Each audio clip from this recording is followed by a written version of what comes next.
Military quash coup plot in Benin Republic amid growing fears of a military incursion into politics across West Africa. The attempted coup targeted the democratic government of President Patrice Talon and was decisively thwarted on Sunday. Mutineers dressed in military uniforms launched an early morning operation to seize power, beginning with an assault on the presidential residence in Cotonou. The attack was repelled, and failing to capture the president, the rebels seized the state-run Office de Radio Division et Télévision du Benin, taking control of the national broadcast signal. Former Vice President, in other news, former Vice President Atiku Abubakar has paid a courtesy visit to former President Goodluck Jonathan at his Abuja residence.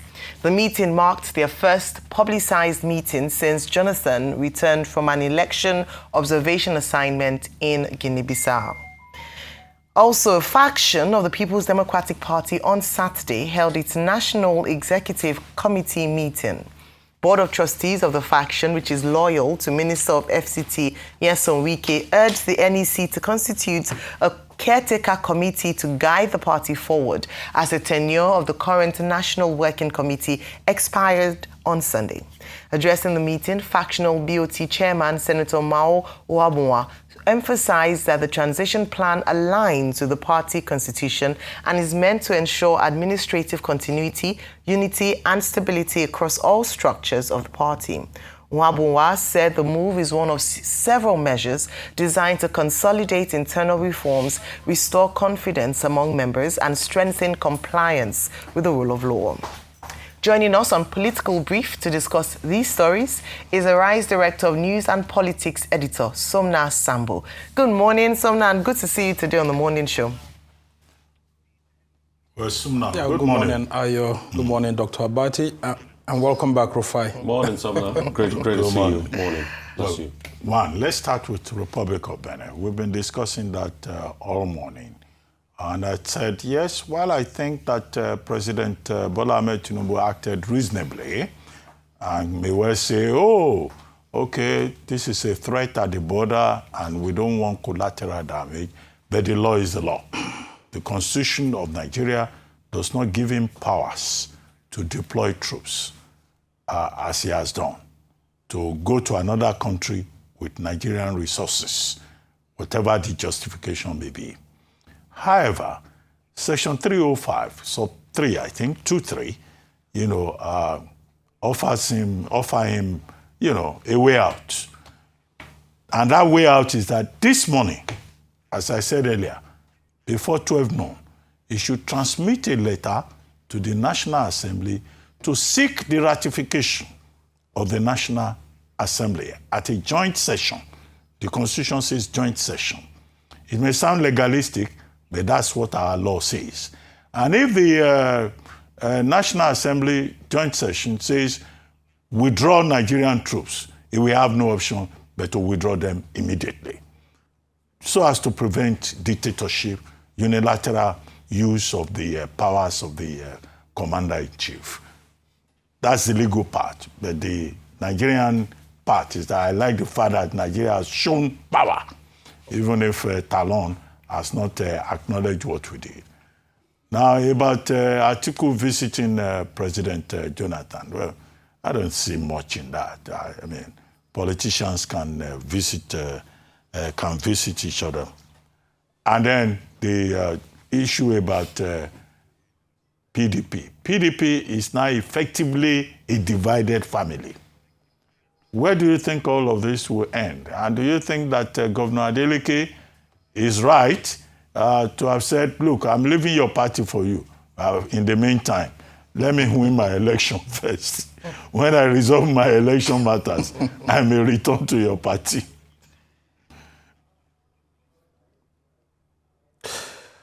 All right, thank you, Dr. Abati, for those questions. I mean, this is the finest moment for every Nigerian to be proud of themselves, of their country. What Nigeria did in Benin Republic was very good, absolutely what was required of us as a bigger nation. And of course, the legality of that is, what we'll be debating in a few days. So, well, Benin Republic sent 2 letters, what's called note verbal in diplomatic circles. That's an urgent message that needs to be sent for support, one thing or the other. Myself, I've been a beneficiary of note verbal before when I was stranded somewhere at the Sharjah airport in the United Arab Emirates, and the Nigerian government had to help us out at Arise News here. So what was done was actually a very good thing by President Bola Tinubu. But like you said, the law is the law. And President Tinubu has to actually follow what the law says in terms of what we, Nigeria, as a country have agreed upon in terms of domestication of treaties and the actual power that grants the authority to the head of the executive branch of government in Nigeria to go to war with another country or any other is the National Assembly. And in this instance, you know that this is a coup. There could actually be a counter coup in Benin Republic this morning, and the military that may come on board would declare a war against Nigeria for that act that we took. So it's very, very important for us to know that it's a very serious thing that was done. And as simplistic as it looks like, we have to follow the legality of the law, because if not, it could be an impeachable offense against a sitting president, whether it's President Tinubu or any other one. But what was done is something that actually brings joy to us and shows that Nigeria can still exercise its powers as a big brother within the continent, but within the ambit of the law. And in this instance, we've done very well by following the ECOWAS protocols. You see, other countries were called to deploy troops, but how many were eventually deployed? It was Nigeria that did that. But why don't we deploy that sort of weight into tackling the criminals, the bandits, the terrorists that the country? Because that's what every Nigerian citizen waking up this morning is asking. If we have this power to tackle these coup plotters and restore legitimacy back to the government in Benin Republic, how come we are not using the same that the entire square meters of the Nigerian Federation is within the control of our armed forces, and we don't have anybody, troubling us in ungoverned spaces? Well, I really salute President Bola Tinubu's courage, because it takes courage for you to do that, and then a whole lot of organization. But ECOWAS needs to really, take a critical look at this and see how Nigeria will benefit from what we have done. Because, Dr. Abati, the major challenge I have with these West African countries, especially the Francophone countries, is that they don't give us our dues. Like you have said now, when it comes to voting Nigeria at the UN or other international organizations, you'll be surprised that Benin Republic will vote against us. They refuse to acknowledge what we did. President Patrice Talon did not even acknowledge President Tinubu's action, Nigeria's action. They will go and be supporting the French and other global powers, but they will be kicking against Nigerians or Nigeria's candidacies and all of that. So, well, these are the issues at stake. As to the issue of Atiku visiting former President Goodluck Jonathan, yes, it's related to what happened to former President Goodluck Jonathan in Guinea-Bissau, which is related to what we are saying. A former president was stranded and eventually he was evacuated. Well, Atiku is going there to go and show solidarity, and it's a very good move. But this is coming too late, because Atiku is seeking solidarity everywhere. Atiku stood as the best person to actually benefit from the PDP-led administration under Jonathan in 2019. If he had supported, President Jonathan very well then, but Atiku was too overambitious that he went and joined forces with the APC, that's Tinubu and Buhari, in 2013, 2014, and eventually they skimmed him out.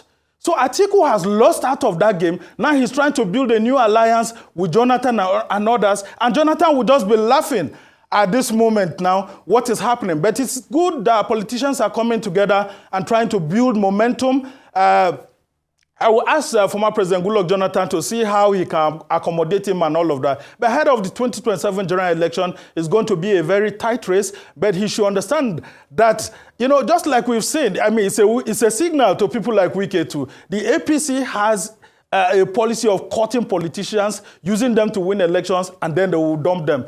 I just hope that's not what will happen in the ADC too. Now, when we come to the issues of the PDP, the PDP, the calls for a Constitution of National Caretaker Committee, very, very excellent submission by the likes of Saraki and all of that. But where's the legality? There's nowhere in the PDP Constitution that you can have a national caretaker committee. You only have provision for state caretaker committee where the National Executive Committee or the National Working Committee can impose a caretaker committee on the states or local government, but not at the national level. So where's going to be the legality?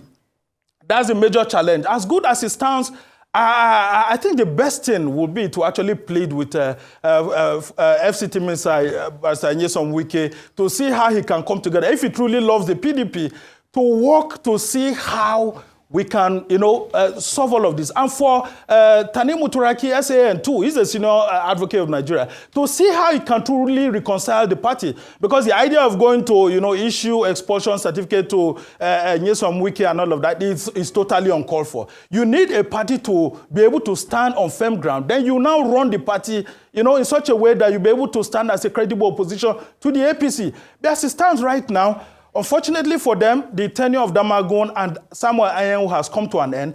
What can only save PDP now is a total reconciliation. Not all of this that's happening, because the legality of even the current Turaki-led NWC is in question. Unfortunately, there's no provision for National Caretaker Committee. So PDP is in limbo. Adeleke is right to say he wants to go to accord and all of that. But what of Adeleke himself going? Don't forget that he purchased a form under PDP. Does the INEC guidelines, the electoral act, does it allow you to contest in two political parties? Well, I think they are waiting for him. Because if he does get that ticket, it may be disqualified, actually. Interesting times in this Sumner. So many things to dissect. But thank you so much for your time with us this morning. I believe you've touched on all the 3 headline topics this morning. And until next week again, when we have Political Brief with you, have a lovely week.